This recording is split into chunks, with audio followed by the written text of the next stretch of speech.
everybody and welcome. Today we're going to do a fun art activity where at the end of the day you are going to make a paper-mache pot.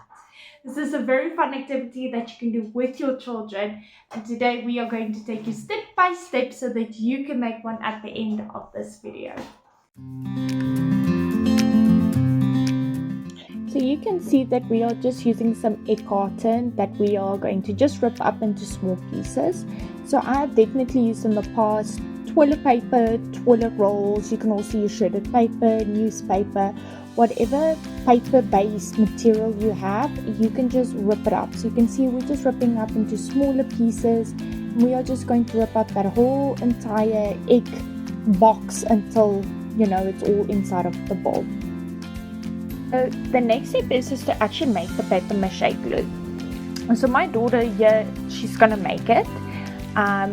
Good girl, you can see there she is leveling off her cup. So for baking is very important, if it calls for 1 cup, that you actually level that cup out. With the paper-mache glue, it's not the end of the world. It's a very easy recipe, and it's not the end of the world if you add a bit too much flour and a bit too much water. Nice thing here is you can see that the recipe is all picture based, so she's actually reading the pictures and following along. So I am just showing her all the steps. I still need to quite mentor her through the whole process of how to follow the recipe, but at the end of the day, when it comes to it, she'll be able to read more and more recipes because she understands how to use the recipe cards. So part of enabling your children getting that independence is teaching them skills like this, how to follow along with a recipe card. You can see she spilled a bit of water there, but that's absolutely fine. She's still learning. And then the next part is she is just going to mix it all together, the flour and water component. And while she mixes there, you'll see I am going to clean up. And then also part of me letting her just mix in everything, you're going to see she's going to ask me a question in just a little bit about how heavy it is. You're going to see I'm going to come in and I'm going to help her. And this is part of Vygotsky's principle of zone of proximal development, which basically says that it's what a child can do by themselves and what they can need help with, and you want to come closer and closer in and enabling their skills to be able to do things by themselves. So I had to show her how to hit it on the side to empty out all the flour, and then the next time she realized, okay, it's getting heavy again and challenging, she lifted again, shook it out. That is exactly what we wanted to do to learn that independence. Alright, so next you can see that the mache glue mixture is done, and we are just pouring it all over our shredded egg carton.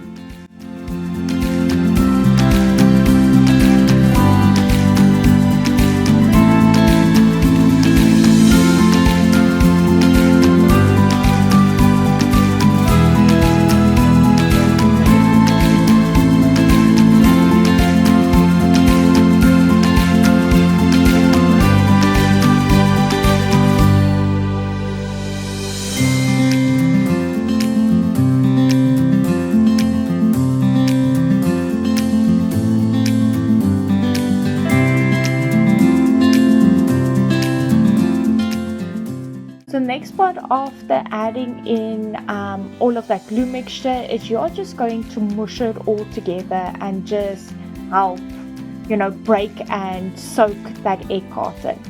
So you can see here, I've realized that it was a bit tough, and I also wanted to speed up the process, I will be honest. So I also just help mixing it. So I'm trying to not invade her space and use my space, but she still needs help with just mixing all of that paper-mache glue inside of there.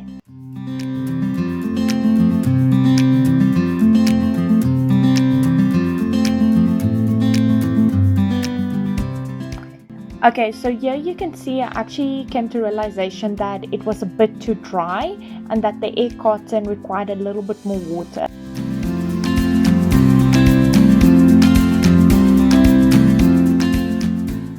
Okay, so here you can just see us a little bit further with that, and I'm testing the consistency again, giving it a good squeeze to see if there's any large pieces still in there, seeing if it makes a nice little clump. So you want it kind of the whole mixture to feel like a play-dough so that you can mold it. So it mustn't be too wet that it is dripping water, but you also don't want it too dry that it just crumbles away. So you can see I'm going to show you exactly how it must look. I can mold it, it's easy, I can turn it, and then you can get a bit of a closer idea of that texture. So the next part here, we are actually just jumping straight in, grabbing that mix and actually forming our little balls. So what I normally do as a method, but you'll see my son there at the end as well, who's going to do different things with these things and having a lot of fun just playing with it. I normally make a ball and then I just make a hole in the middle and I start pinching until I get the right shape. And that's what you can see me doing in this clip here.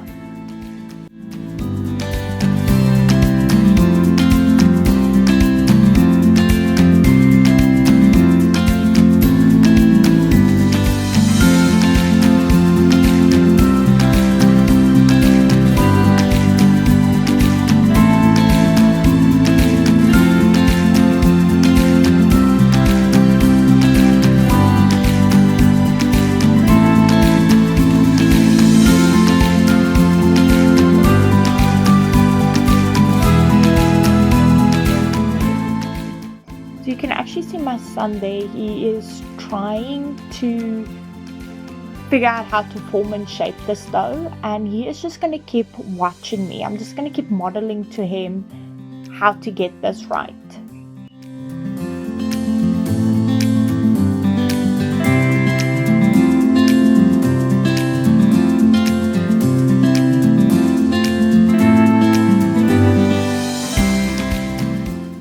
Alright, so after we form our parts, we let our parts to dry completely.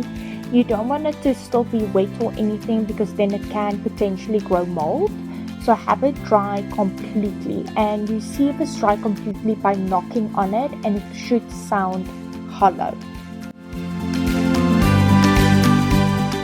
I have this big pot of white, the small white is done, and I have decided that I want to give my pot a base coat of white. And of course my daughter, she's copying mommy, so she's also going to do a base coat of white.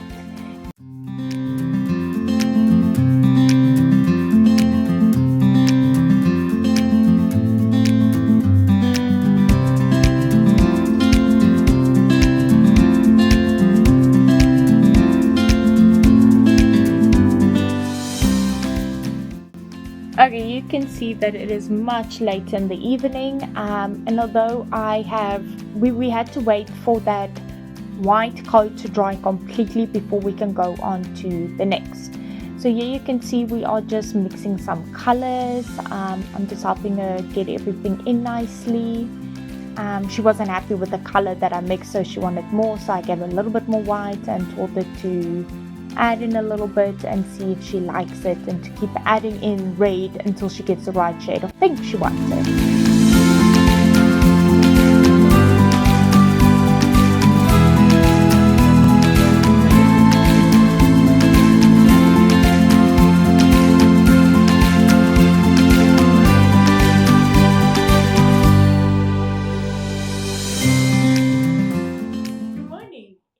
Several days after we have started the project with our pots, and we are officially done.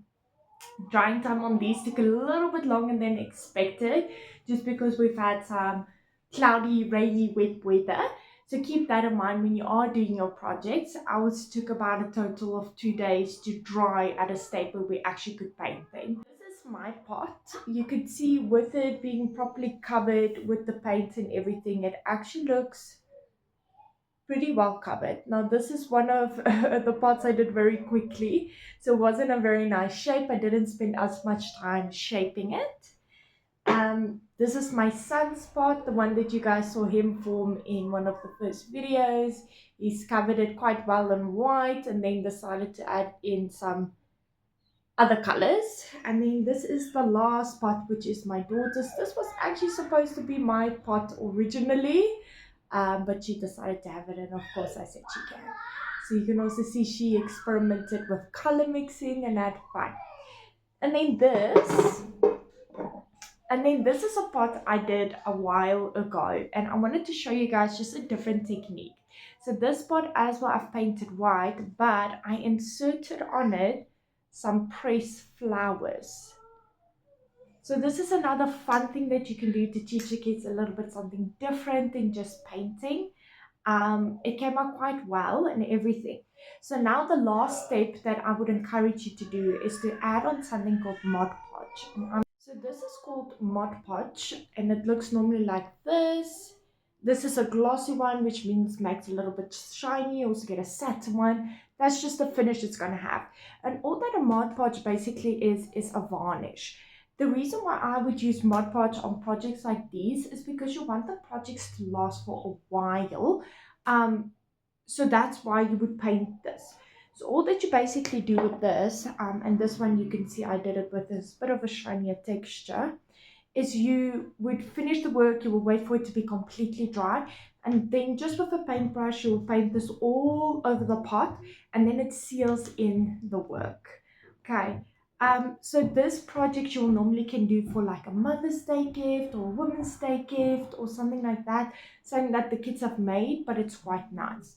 So something that I am going to still do with our pots, and I'll insert a little photo of it, is I am going to add in a little plant into the pots so that we can actually make them functional. So for that reason, I am also going to use the Mod Podge because it does give it a slight waterproof. Not completely, it's not waterproof, but it does make it slightly waterproof too. So this bottle was about 100 Rand, which makes it pretty expensive, but it is a worthy investment because you only are using a very, very little amount per pot. So for things like this, something that you want a little bit nicer, a Mother's Day gift or anything else, definitely use this. If you don't have Mod Podge, something else that I have heard work, I personally haven't tried it myself, so I can't say definitely or not, is to take a little bit of your white wood glue, just the normal wood glue that you buy from the shops, mix in a little bit of water to make it a bit runnier, and you can paint that also all over your artworks, and that will also give it a sealed in finish. All right, have fun making these, and I'm so excited to see the results. So drop them down in the comments, send them to me personally.